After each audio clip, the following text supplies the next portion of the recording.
શરીરમાં ઇન્દ્રિયો છે એથી બળવાન છે. એના કરતાં બળવાન મન છે. મન કરતાં બળવાન બુદ્ધિ છે. અને બુદ્ધિ કરતાં બળવાન આત્મા પોતે છે. એનો અર્થ એ થયો કે આત્માથી પછી બળવાન કોઈ નથી. પ્રાણાયામ છે એ બળ છે, પણ આત્માને લગે નહીં. એટલે 9 દ્વારની નગરીમાં આત્મા કાંઈ કરતોય નથી અને કાંઈ કરાવતોય નથી. પણ કર્મ અને યોગ સતત ખ્યાલ હોવો જોઈએ કે સાધન આભારી જ્ઞાન છે એ આત્મા નથી, પણ આત્માની સત્તાથી એ બધા કાર્યરત છે. દેહન જાણે તેહને, તેહને એટલે આત્માને. દેહ જાણતો નથી, પંચભૂતનો બનેલો ત્રિગુણી માયાનું બંધારણ. આત્માનું દેહ ન જાણે તેહને, જાણે ન ઇન્દ્રિય પ્રાણ. ઇન્દ્રિય અને પ્રાણ એ એને જાણતા નથી, પણ આત્માની સત્તા વડે એમાં કામ કરતી હોય તો સત્તા આત્માની છે. દેહ પ્રવર્તે જાણે બધા કાર્યરત છે, નજર સામે દેખાય છે.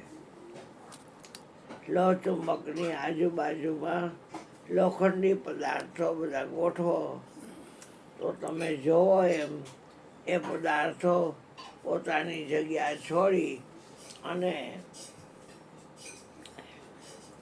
લોખંડ મેગ્નેટ ચેન ચોટી જાય. એમાં લોહચુંબકની જગ્યાએ છે. લોહચુંબક કહી શકે હું કાંઈ કરતો નથી, કાંઈ કરાવતો નથી, પણ મેગ્નેટમાં એવું મેગ્નેટ છે એ લોઢાને આકર્ષશે. તો તમે જોવો એમ ગતિ તમને લોખંડના બટકા કટકા તાર આ તે એની તમને નજરે ખ્યાલ આવે કે આ ગતિ થઈ આ લોકોની. બધા જેટલા લોખંડી પદાર્થ ફરતા ગોઠવા હોય એ બધા લોહચુંબકને ચોંટી જાય. પછી એને ઉખેડવા પડે એટલે ઉખડી જાય. આ લોહચુંબકમાં તાકાત છે. આત્માની સત્તા વડે તે પ્રવર્તે જાણ. આખું જગત પ્રવૃત્તિમાન છે એ આત્માની સત્તા એમાં કામ કરી રહી છે. આતમચીના અનભે પાયા, મટી ગયા સર્વે ફંદા. દાસ અર્જણ પુરુષ યોડકા ચરણા, ધ્યાની પુરુષના ધંધા.